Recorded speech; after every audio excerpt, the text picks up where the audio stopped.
Aujourd'hui, je voudrais parler des enquêteurs, des chasseurs de fantômes qui prennent la moindre information concernant un lieu pour le transformer en maison hantée, en manoir hanté, en château hanté, en usine hantée, etc., etc.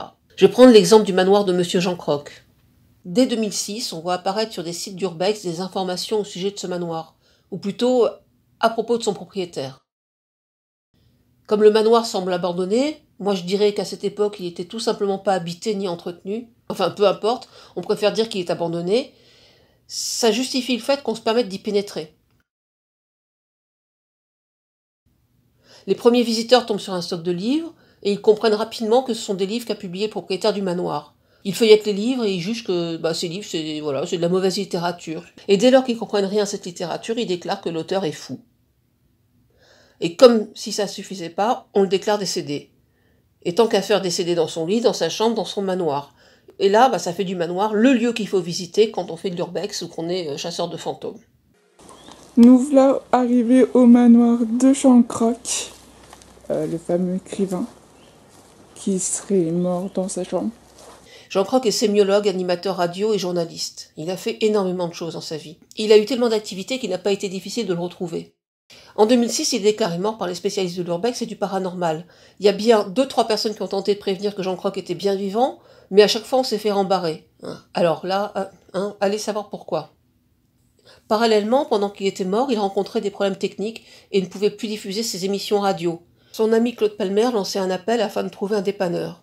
Jusqu'en 2008, il continuait d'assumer son rôle de président d'une radio en Normandie.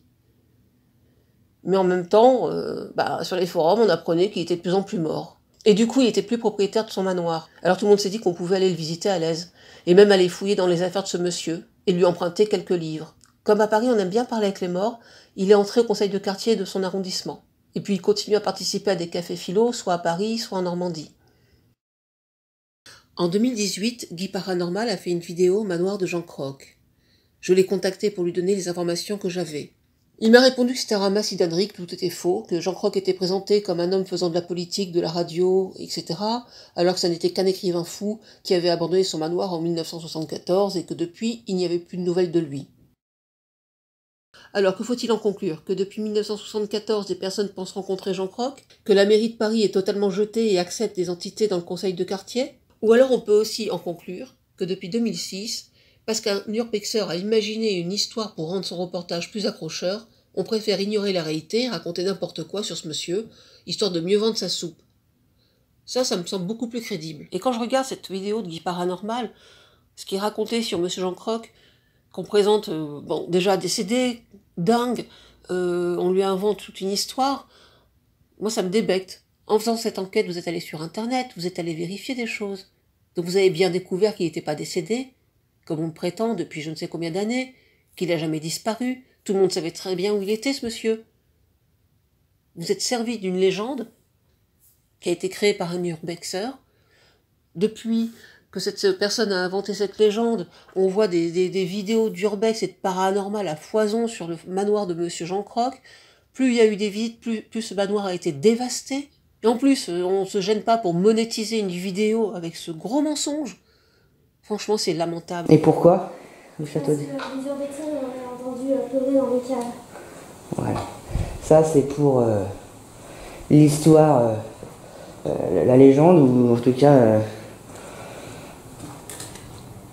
pour le côté légende. Par contre, le côté historique, véridique, ce château a appartenu donc à un écrivain. Ouais, Jean Croc. Jean Croc. Ouais. Et cet écrivain est mort dans ce château.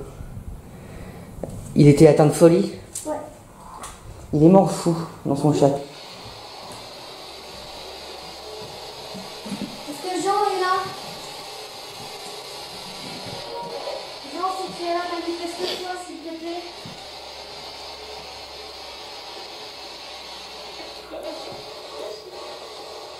Reste. Jean Dupont, manifestez-vous, s'il vous plaît.